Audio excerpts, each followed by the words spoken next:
السلام علیکم ورحمۃ اللہ وبرکاتہ۔ شیخ محترم، عمرہ کی فضیلت کیا ہے؟ السلام علیکم ورحمۃ اللہ وبرکاتہ۔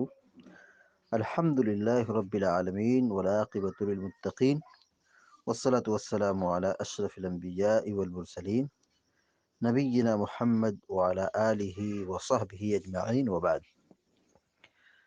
آپ کا سوال یہ ہے کہ عمرہ کی فضیلت کیا ہے؟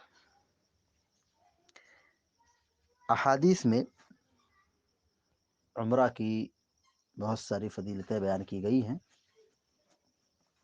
ان میں سے ایک فضیلت یہ ہے کہ عمرہ کرنے سے پچھلے سارے گناہ معاف کر دیے جاتے ہیں، یہ گناہوں کا کفارہ ہوتا ہے۔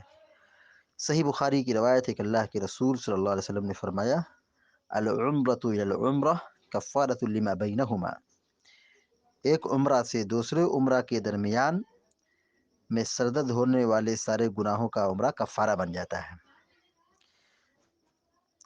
عمرہ کی ایک فضیلت یہ ہے کہ عمرہ کرنے سے غربت، فقر و فاقہ دور ہوتا ہے۔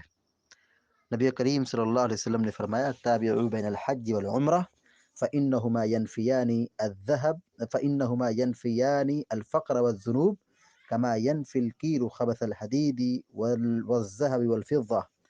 جامع ترمذی کی روایت ہے کہ نبی کریم صلی اللہ علیہ وسلم نے فرمایا کہ حج و عمرہ بار بار کیا کرو، کیونکہ یہ دونوں فقر و فاقہ اور گناہوں کو مٹا دیتے ہیں، جیسے بھٹی سونے چاندی اور لوہے کے زنگ کو دور کر دیتی ہے۔ یعنی جس طریقے سے بھٹی میں سونا جل کر کے جو کچرا ہوتا ہے صاف ہو جاتا ہے، اسی طریقے سے حج و عمرہ کرنے سے آدمی اپنے جسم سے گناہوں کو ہٹا دیتا ہے، جسم سے گناہ مٹ جاتے ہیں، ختم ہو جاتے ہیں۔ اور اسی طریقے سے حج عمرہ کا ایک فائدہ یہ ہے کہ اس کے ذریعے سے غربت دور ہوتی ہے۔ عمرہ کی ایک فضیلت یہ ہے کہ نبی کریم صلی اللہ علیہ وسلم نے فرمایا ہے، الغازی فی سبیل اللہ والحاج والمعتمر وفد اللہ دعاہم فاجابوہ وسألوہ فاعطاہم۔ سنن ابن ماجہ کی روایت ہے کہ اللہ کے رسول صلی اللہ علیہ وسلم نے فرمایا کہ اللہ کے راستے میں جہاد کرنے والے، حج اور عمرہ کرنے والے یہ اللہ کے مہمان ہیں۔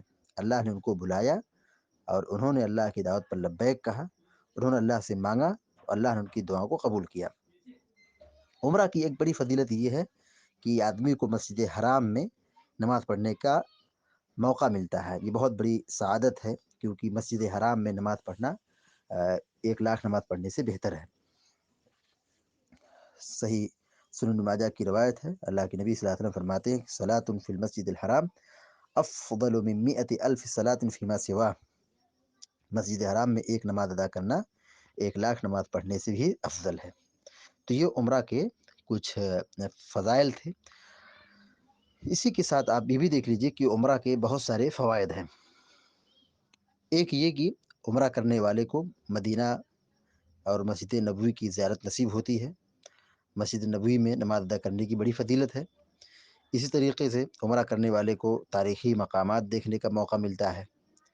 عمرہ کرنے سے ایک فائدہ یہ ہوتا ہے کہ اس حج اور عمرے کے سفر کے درمیان آدمی کی دعائیں قبول ہوتی ہیں۔ یہ دعاؤں کی قبولیت کا سفر ہوتا ہے، یا اس میں حج و عمرہ میں دعا قبول ہوتی ہے۔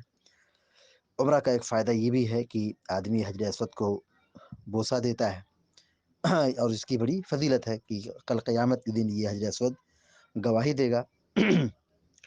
حجر اسود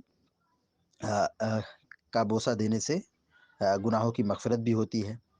اسی طریقے سے عمرہ کرنے سے آدمی طواف کی سعادت حاصل کرتا ہے، اور طواف کرنے کی بڑی فضیلت ہے کہ ایک مرتبہ طواف کرنے سے ایک گردن آزاد کرنے کا ثواب ملتا ہے۔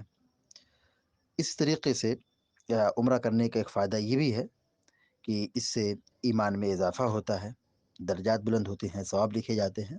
الغرض یہ خیر و برکت کا سفر ہے اور عمرہ کرنا چاہیے۔ کتاب و سنت میں اس کی بڑی تاکید کی گئی ہے۔ اللہ رب العالمین نے اگر مال سے نوازا ہے تو ادھر ادھر گھومنے اور ٹہلنے اور پکنک منانے سے ہزاروں بہتر یہ ہے، افضل یہ ہے کہ آدمی کو اللہ نے جب دولت دی ہے تو اللہ کے گھر کا دیدار کرے، بیت اللہ کا طواف کرے، خانہ کعبہ کا طواف کرے، اور عمرہ اور حج جیسی عظیم عبادت کو انجام دے۔ اللہ تعالی ہم سب کو نیک عمل کرنے کی توفیق عطا فرمائے۔ السلام علیکم ورحمۃ اللہ وبرکاتہ۔